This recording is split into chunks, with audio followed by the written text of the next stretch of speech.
गजा के मुसलमानों को खत्म करने और मुस्लिम महिलाओं के साथ नाचने की चाह रखने वाले आदित्य शर्मा के पिता राजेश शर्मा को अब अपनी किस्मत पर रोना पड़ रहा है। जो आदित्य शर्मा के पिता राजेश शर्मा ने मुसलमानों के लिए कहा था और सोचा था, अब वही सब उनके सामने फिर के आ चुका है। हर किसी के मन में बस यही सवाल है कि कर्मा शर्मा जी को ऐसे कैसे मिल गया। जी हाँ, आदित्य शर्मा ने अपनी जान गंवा दी। इस पूरे मामले में आदित्य शर्मा का जरा कसूर नहीं था। आदित्य शर्मा तो बस अपनी नौकरी कर रहा था, लेकिन शायद उसे अंदाजा तक नहीं था कि अमेरिका की तरफ से एक मिसाइल आएगी और हमेशा के लिए उसे जिंदगी से खत्म कर देगी। वही अमेरिका जिसके गुण गाते हुए उसके पिता थकते नहीं थे। जी हाँ, राजेश शर्मा अमेरिका से गुहार लगा के कहते थे कि गजा में सारे मुसलमानों को खत्म कर देना चाहिए और गजा को एंटी मुस्लिम जगह बना देना चाहिए। और तो और ट्वीट करके कहा करते थे, जैसा कि मैंने आपको पिछली वीडियो में भी बताया, कि राजेश शर्मा को मुस्लिम महिलाओं के साथ डांस करना है और राजेश शर्मा की शर्त यह है कि मुस्लिम महिलाएं जो होंगी वो बुर्का या हिजाब ना पहने और ईद का चांद छुपने तक उसके साथ पूरी रात नाचती रहें। ये सब राजेश शर्मा अपने सोशल मीडिया प्लेटफॉर्म पर लिखने से पहले जरा सा शर्माते नहीं थे।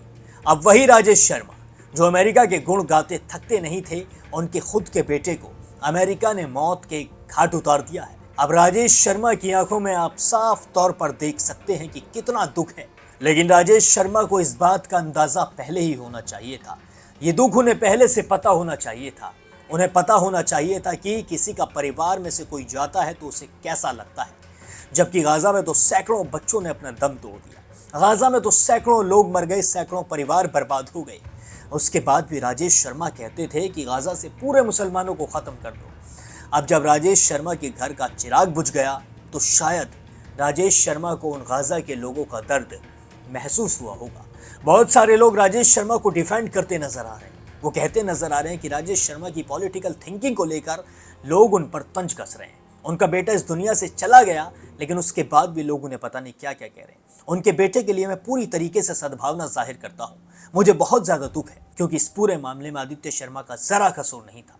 आदित्य शर्मा तो सिर्फ अपनी नौकरी कर रहा था, लेकिन अगर बात करें पॉलिटिकल थिंकिंग की राजेश शर्मा की, तो राजेश शर्मा की ये सिर्फ पॉलिटिकल थिंकिंग नहीं थी, बल्कि राजेश शर्मा की ये थिंकिंग एक समुदाय को लेकर थी, एक कम्युनिटी को लेकर थी, जिससे जाहिर होता था कि राजेश शर्मा के दिल में पूरी तरीके से नफरत मुसलमानों के लिए भरी हुई है।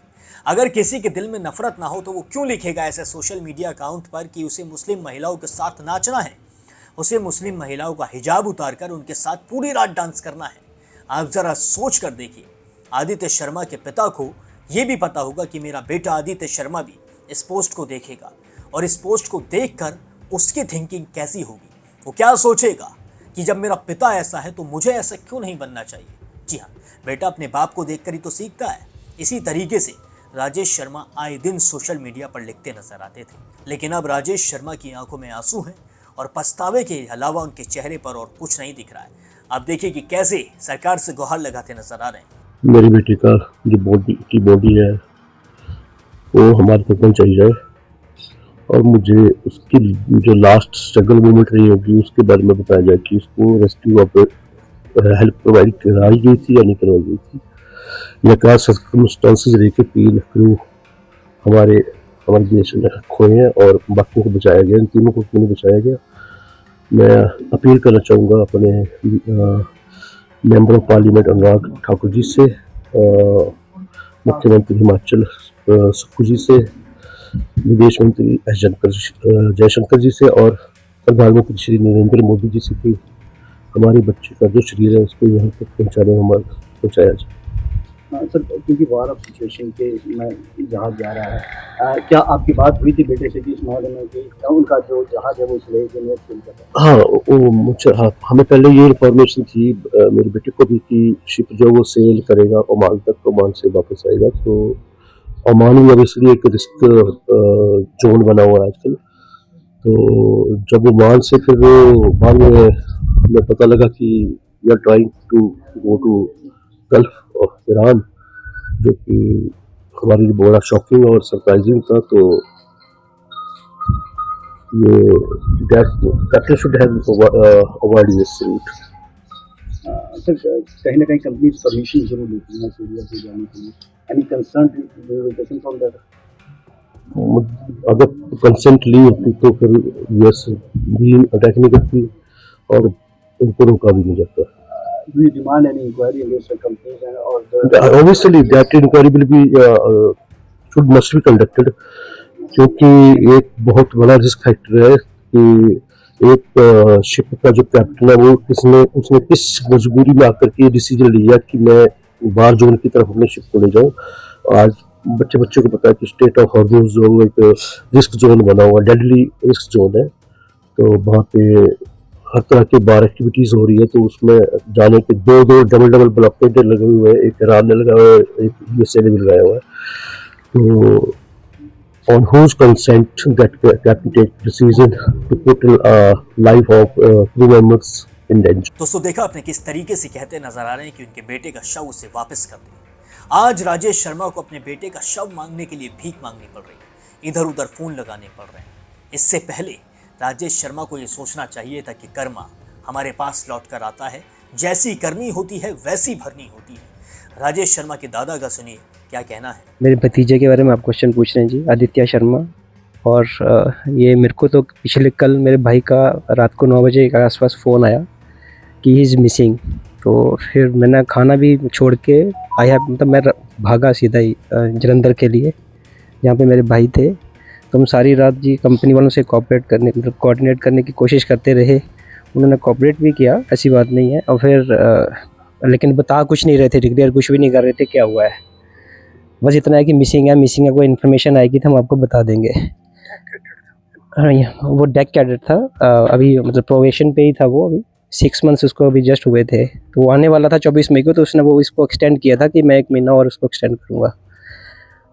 और फिर हम जलंधर आए तो फिर सारी रात गूगल चेक ये सब चेक करते रहे, लेकिन हमें 1:30-2 बजे के आसपास हमें एक न्यूज़ ही मिल गया, उसका नाम भी डिक्लेयर हो गया था कि हो गया। तो फिर हम घर आ गए अभी तो, लेकिन अभी हम इसी कोशिश में लगे हुए हैं कि हमें किसी तरह से हमारे बच्चे की डेड बॉडी, उसके अवशेष हमें जल्दी से जल्दी प्राप्त हो, ताकि हम उसकी अंतिम यात्रा को कंप्लीट कर पा पाए।